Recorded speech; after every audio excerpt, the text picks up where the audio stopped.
Extreme historical hobbies that sound made up, but aren't. When you're bored, you have the luxury of playing video games, downloading a book, or pulling up a YouTube video about how strange history can be. True. You should probably do more of that last one. But back in the day, folks had to get creative when looking for ways to pass time. And I mean alarmingly creative. Today, we're going to tell you about some extreme... To be fair, though, like, back in the day, I just assumed that they didn't really have pastime. You know, because, like, life was so hard back then. Like, caveman. I got to hunt, eat. You know what I mean? Like, they're too busy. But then again, like, if they're not, then what do they actually do, bro? Like, they need pastime. Hobbies from the past that sound made up, but totally aren't. But before we get started, why not subscribe to the Weird History channel and leave a comment letting us know what other historical pastimes you would like to hear about. Okay, get ready to dust off that Pog collection because it's time for some weird history. Mummy unwrapping Humanity's obsession parties. with the macabre did not begin with 80s slasher films or classic Hollywood monster pictures. Yo, you know what, chat? I could actually get behind this one. I ain't gonna lie. Like, put yourself in their feet, in their shoes. Wait, do they even have shoes? Maybe, I don't know. Put yourself in their sandals or some whatever's on their feet, right? Yo, did you hear about a mummy opening party? I'm gonna be curious to see what's behind it. It turns out people have always enjoyed gruesome get-togethers, and few are more ghoulish than mummy unwrapping parties. Is that TV? While the word mummy is classically associated with ancient Egypt, we're actually looking quite a bit further ahead on the calendar to 19th century Victorian England, where the richest, most influential weirdos would buy up all the mummies they could get their hands on. Important members of high society would be invited to view these cadavers, ironically, in the middle of the living room, being unwrapped and often degraded in front of a light audience. What? Like a burlesque show for dusty skeletons. You had to possess a bit of showmanship to host one of these eloquently eerie soirees. Like famous surgeon Thomas Pettigrew, who was renowned for being one of the best mummy undressers in the business. That is, before criticism caused the parties to fall out of fashion. That would be an interesting conversation at the bar. Hey, what do you do, man? I'm a mummy undresser. You're a what? You're a what, bro? Morgue visits. Oh, Normally, no, I the don't want to morgue do is this. reserved for people with temperatures well below 98.6 degrees. Nah, I don't want to do this. But 19th century Paris was able to turn, "Hey kid, you want to see a dead body?" No, I'm into good. a booming business model. In 1886, a newspaper article reported on a 4-year-old girl who died from only a bruise on her hand. Morbidly curious members of the public flocked to the morgue to get a look at the poor deceased soul on display. That frenzy is believed to have shifted the morgue business from a way to identify the remains of loved ones into an exciting pastime for French citizens and British visitors alike. By the end of the 19th century, the morgue was considered a must-see destination in France. Bodies were displayed in morgue windows for all to see, sometimes for several days at a time. Obviously, this practice has since fallen out of fashion, but it paved the way for modern-day mannequins. Just kidding. Or am I? Civil War These days, picnics. a Civil War picnic is where you and the rest of your 5th grade history class go to watch a bunch of part-time actors pretend to shoot each other in period-accurate clothing. That'd be fun. But back during the Battle of Bull Run, the first land battle of the American Civil War, many were able to witness the real thing while enjoying a light snack. Wait. Are you insane in the head? What if you got shot by a misfire? You go to the actual Civil War where they're actually fighting and you're having a picnic?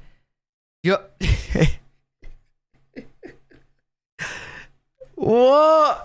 Many people went out and set up picnics near the battlefield to witness the combat firsthand, convinced that the Union forces would rapidly claim victory. Nobody quite knows why anyone thought it would be a good idea to enjoy a basket of finger food while their friends and neighbors shot cannons at each other. But suffice it to say, their decision to treat the conflict like a croquet match was swiftly regretted once the actual fighting got underway. Reports of spectators rushing to escape have been described as utter chaos. Roads were clogged with broken down carriages trying to get away from the action in what became known as the Great Skedaddle. Mob football. Before the NFL, the Super Bowl, and Tom Brady's televised divorce, there was mob football.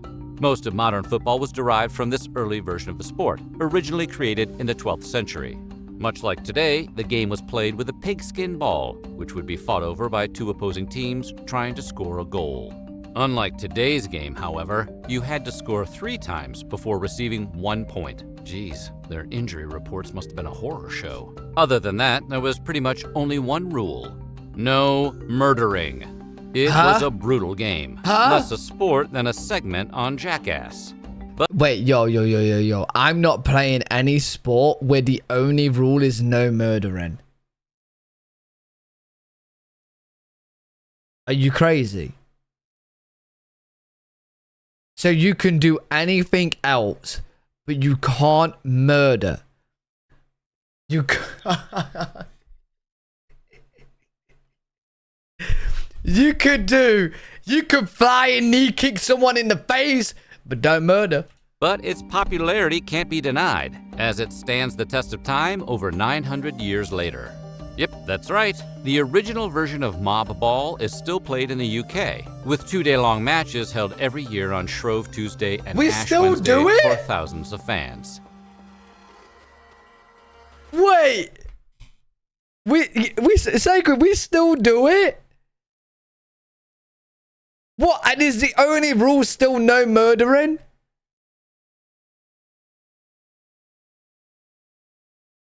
Nah, that's crazy, bro.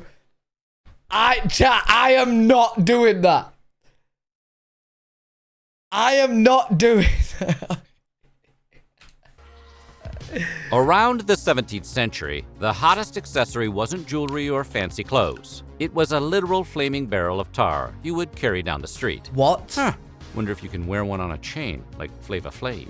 The bizarre tradition dates back centuries. I'm not doing it for any sub-challenge. I am not playing mob football, bro. In England's Ottery St. Mary, where the custom of carrying flaming barrels of tar down the road has been time-honored since 1605. Why? Just after Guy Fawkes' infamous gunpowder plot.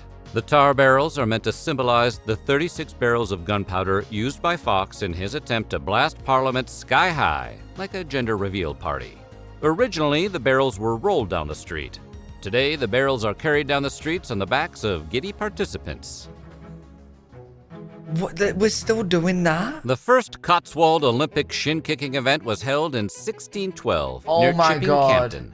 For many in the English countryside, the hobby is still going strong. Over Yo, is this like the medieval version of boxing, but in the shins? 400 years later. The game is an offshoot of what is called... Yo, chat, do you reckon in the future, like in 500 years, people are going to be blown away that we did boxing? They're gonna be watching like one of these videos, but on FutureTube, yeah? They're watching it on FutureTube, medieval hobbies.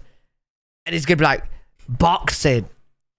They used to punch each other in the face as a sport. They're like, oh my God, what? No way. called Cotswold Wrestling, with the aim being to trip an opponent by hooking their legs. It has since evolved to include players kicking shins, hitting, and tussling until the opponent is down on the ground. It's kind of like Basically, UFC. it's the pastime of little brothers and retired shuffleboard players drunk on Irish coffee. Famed lawyer Robert Dover is believed to be the father of Olympic shin kicking. The event went on for nearly 200 years straight before being suspended in 1642 during the English Civil War. But shin kicking was revised in 1965 and has gained amazing traction ever since, with thousands of participants joining in year after year. Okay. It's came back. Back in 1951, the detonation of an atomic warhead above the Nevada deserts gave birth to a fad known as atomic tourism. Like today, Las Vegas was no stranger to capitalizing on profit when opportunity arose. So the powers that be wasted no time on branding Vegas as the country's atomic tourist capital. Throughout the Strip in the 1950s, you could find showgirls wearing mushroom cloud-inspired clothing, atomic cocktails being served at the bars, and even areas where one could go watch a live detonation for themselves from a relatively safe distance. Sort of like You know what? Hey, it don't sound too bad. I'm not gonna lie, it seems like a good day out. Disney character breakfast with the most terrifying weapon ever constructed. Fans Oh, swept glad up in you're the doing hype well, would Magna. frequent Vegas in the 50s to view the atomic clouds, buy collectible postcards or calendars, and breathe in a crisp lungful of fallout. Okay, Eventually, now that's the bad. limited test ban was That's put bad. into place in 1963, which prohibited above-ground nuclear testing. That's The bad. fad may have been brief, but the memories and radiation poisoning will last a lifetime. Damn. Killer ceramic figurines. During the Industrial Revolution, the emerging middle class in Victorian England found themselves with expendable income and nary a Beanie Baby or Funko Pop figure in sight to spend it on. In their absence, Staffordshire Factory's colorful figurines became the must-have collectibles of the day, featuring likenesses of mermaids, pirates, and even a depiction of a jealous wife. These porcelain statuettes were highly sought after by collectors. But by far, the hottest statues to put on your shelf were those of infamous murderers. Notorious slashers at the time were forever immortalized as What? 6-inch ceramic figurines, sort of like an edgelord Precious Moments collection. And because Victorian England already had quite an obsession with the macabre, the statues sold like hotcakes. You could collect them all, including grisly figures like the deranged farmhand James Bloomfield Rush or William Corder, who Yo, but then again, chat, like, nothing's really changed. Like, actually think about it, bro. I bet you any money some of your guys' favorite things to watch is, like, murder documentaries. Or, like, the court cases of these murderers, or, you know what I'm saying? It's kind of not changed, bro. Like, these guys was collecting the figurines. Now we're just watching them on TV. perpetrated the Red Watching the Barn shows, murder. movie People documentaries. still buy up Staffordshire ceramics to this very day. Headless photos. Okay, that's mad. Another way Victorian England indulged its obsession with the macabre Yo, bro, why is every single crazy one England? All I'm hearing is England, England, England, England. There was like France, but it was the British going to France. Like, bro, what's wrong with the Brits, man? Every single one. was the headless photograph fad, which is exactly what it sounds like. Likely concocted by pioneering photographer Oscar Gustavo Raylander in 1856, headless photography was one of the early forms of photographic manipulation. Can't lie, it's The kind of method cool. involved working with the original negatives as well as cutting and pasting. With actual scissors and paste, not just hitting Control-C. The main challenge was to make the separate images appear as though one photo was taken.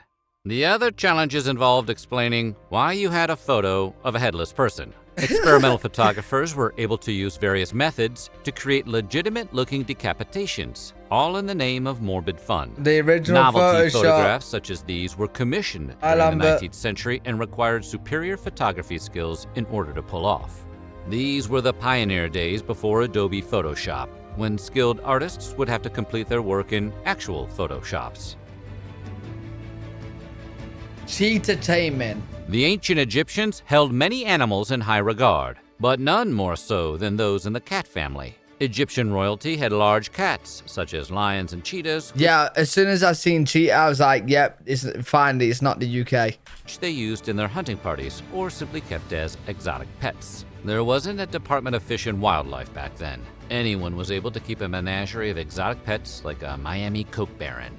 The favorite That's was crazy. the cheetah, which held a special reverence to Egypt's people. You could find cheetahs in many influential households throughout the region. It was a popular pastime to house-train cheetahs, since they could be used to hunt mice and snakes, as well as big game. You know, big game, like that neighbor who likes to work on his Trans Am at 3 in the morning. Cheetahs were so revered that you could often find them buried alongside their owner, which really What? isn't too different from modern cat owners, is it? Making silly faces. But we do that. Sir James Carey may have proven that making goofy faces can be a lucrative career. But did you know it's also a competitive sport? Originating in 1267 at the Egremont Crab Fair in the UK, gurning, or In the...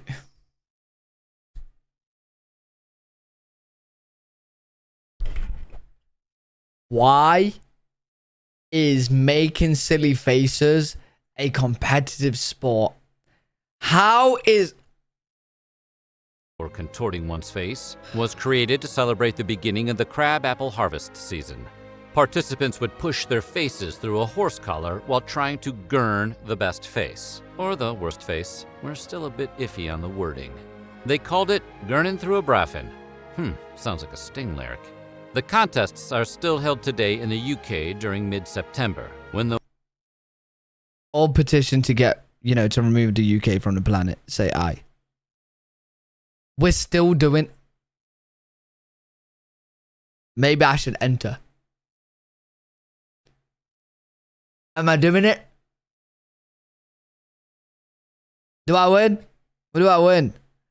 The world's best gurners travel to the small town to see who can turn the best gurn. When a sport gets boring, drop it in the water, as the old saying. How many subs to get up to enter it? What, like actually legitly try and enter? I'm good. I'm good. Goes. That was the hope the creators of water jousting had when they took traditional jousting and moved the whole operation to the river. It is believed that No, I can get behind this one. This one actually seems pretty fun. the whole operation to the river. It is believed that water jousting dates as far back as ancient Egypt and was popularized in France around 570 BC as a source of entertainment for French royalty. That'd be fun. The idea is similar to normal jousting, except it is played while standing in a boat on a river instead of riding a horse. Oarsmen would row toward the opponent while the jouster tried to knock them into the water. An oarsman? No motorboats or airboats. Are we sure it's not supposed to be less boring? Predominant matches were held along the Saône River in Lyon, where it is rumored that Queen Elizabeth I even watched one of the tournaments. Of course, England has to get involved somewhere. This is a very common theme. The hobby is still practiced today in France and remains quite popular.